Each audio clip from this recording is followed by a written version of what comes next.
Rise of delivery robots leaves drivers fearful of job losses. Lin Taylor. Published. October 13, 2022. What's the context? As hype over delivery robots rises, could they replace riders and undermine workers' rights? Firms roll out self-driving pods, drones, unmanned cars. Couriers unions fear bots could take away work. Robots and automation create new jobs, companies say. Bedford, England. British shoppers looked on with surprise and delight as a supermarket worker casually handed over groceries to the newest members of the team delivery robots. "Where are you going?"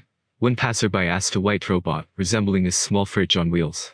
Another person stopped to wave it goodbye as it rolled off to drop an order to a customer's door in the central English town of Bedford. "Robots won't be a thing of the future, it's a thing for now," said Andrew Curtis, head of UK operations at Starship Technologies, the world's largest maker of delivery robots. The Estonian robotics firm's 300 self-driving bots launched in Britain in 2018 and make about 1,000 deliveries in the country each day. Growing numbers of delivery bots, from pavement driving pods to flying drones, are being rolled out in urban areas, boosted by a surge of interest during the COVID-19 pandemic. Robotics firms like Starship, which is headquartered in the United States, say they are creating new jobs, and electric bots are greener than car van drop-offs. But couriers unions fear they bring a looming risk of job losses and worsening conditions for delivery riders and drivers. Delivery companies already treat their workers like robots, so it's not surprising that they are showing more and more interest in automation, said Ahmed Uhuru Hafezi, from the Couriers branch of the Independent Workers' Union of Great Britain, IWGB. Instead of throwing money at new technologies, companies must consult with workers and their unions to ensure that automation does not lead to job losses or burden us with extra responsibilities in what is already a demanding job. Robot replacement. Delivery robots are predicted to generate about $670 million in global revenues by 2030, up from $70 million in 2022, according to Obi Research, an international tech analyst firm. Starship Technologies said its global deliveries tripled in 2021. Its 1,700 self-driving bots made 3 million trips across countries like the United States, Finland, Germany, and Estonia.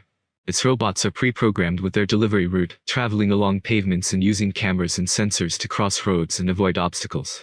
If a Starship bot gets stuck, remote human operators in Estonia can control them and set them on their correct course, said Curtis. FedEx, Amazon, Uber and others have also rolled out pavement-based delivery bots, though Amazon said in October that it was halting live trials of its Scout delivery bot as it was not fully meeting customers' needs. Uber is experimenting with using unmanned cars for drop-offs, while Google's parent firm Alphabet Incorporated and Amazon have launched drone deliveries. Many of the programs are trials or small-scale pilots, and are largely based in US urban areas and college campuses. Moves towards automation have raised concerns among delivery drivers and couriers in the gig economy, many of whom say they already face and are campaigning against low pay, grueling targets and poor work conditions. If they can get away with replacing everyone with robots, it makes their life a lot easier because they won't have any employee liabilities, said Yasin Islam, president of the UK-based App Drivers and Couriers Union, ADCU. What will happen to all these workers? Where do they go? New jobs. But Starship boss Curtis said robots can bring benefits to society, as they can take over some of the menial, poorly paid tasks currently done by gig workers, and create new jobs for the humans who manage them. Some of the bigger competitors that are using courier drivers, they're not giving workers rights, they're not treating their staff very well, he said. That's why we think robots are the route forward. He believes robots will work alongside human couriers, especially in cities where roads are often too complicated for a bot to navigate. Starship bots are also limited to making deliveries within a roughly 3-mile, 5-kilometer radius. We're creating jobs, Curtis said.